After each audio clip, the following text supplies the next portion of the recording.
I recently received a question from Rurik8118. Please forgive me if I mangled your name.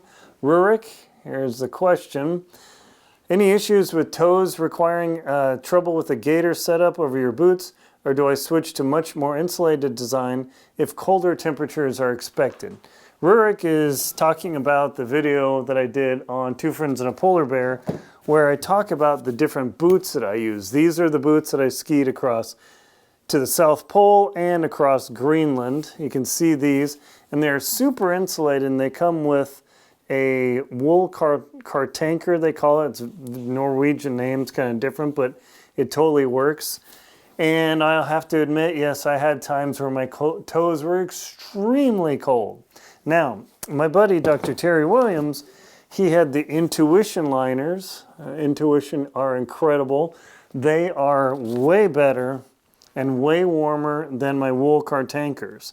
So he had super warm feet, where sometimes I had ragingly cold feet. And what I learned is I was wearing my insulated gaiters. These aren't just outdoor research gaiters. The crocodiles, I have a special insulation lining that's been added to these. My mom's a seamstress. I've always thought about manufacturing these, selling them. Let me know what you think. That's a big undertaking. And that made a big difference. And then what I learned too is I switched to triple socks. So I have my right socks inside, a thinner wool sock, and then a heavier wool sock. I went sock crazy, and then my toes were more comfortable. Still cool, so that was an advantage. You can't really do double boots on a long distance ski expedition in Greenland. Terry, the whole time with his Intuition liners. Now,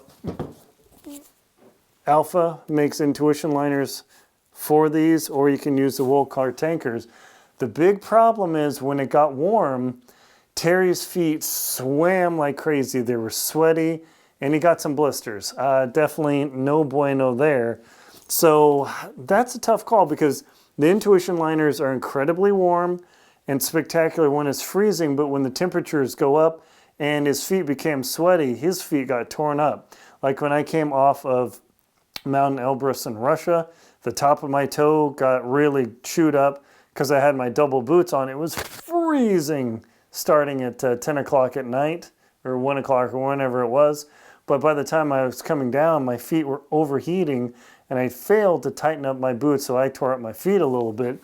But Terry tore up the bottom of his feet based on his feet were a little bit warm and how he was walking. And then because his feet were sweaty, he had a lot of problems. So the problem is you can't really switch from a semi-cold or extremely cold weather temperature to a hyper cold weather temperature boot liner in the day. On my next expedition, I will use my toe caps. I will figure out how to custom mount these bad boys to my boot to keep my toes extra warm. I remember Eric Larson, he's a big time guide out of Colorado, and he actually had these huge insulated overboots on his boots. He actually screwed them onto the sides of his boots and added that. I might actually do that too, because I can always take those off once it gets warm.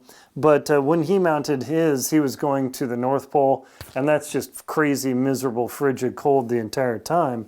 But where I was in Greenland, I needed something that was adaptable, and that was harder. So to answer your question, it's not that clear, because Terry, he was super warm, or at least comfortable when it was freezing. My toes were pretty freezing till I went to triple socks, and their cartankers were okay. I used these cartankers, or not these exact ones, but cartankers in Antarctica, and a couple times my toes were purple and hurting, like freezing, especially early November, the first week in November. Holy fudge, that was cold. So there's some disadvantage there, but I would now, on my next trip, I'm going to have some insulated overboots or something. So between that and then my gaiters over here, I am much better protected. And even though these are insulated, they just weren't insulated enough. So hopefully that helps. Yes, you need to upgrade. The Intuition liners are great, but if your feet get sweaty and you rub your feet in and you get blisters, you won't get frostbite, but it's like walking on broken glass. Tough call. Please ask questions in the comments, and that way I can help answer them for you and everyone else. Thank you very much for watching, and please check out my book, Two Friends and a Polar Bear, where you can learn about our experiences.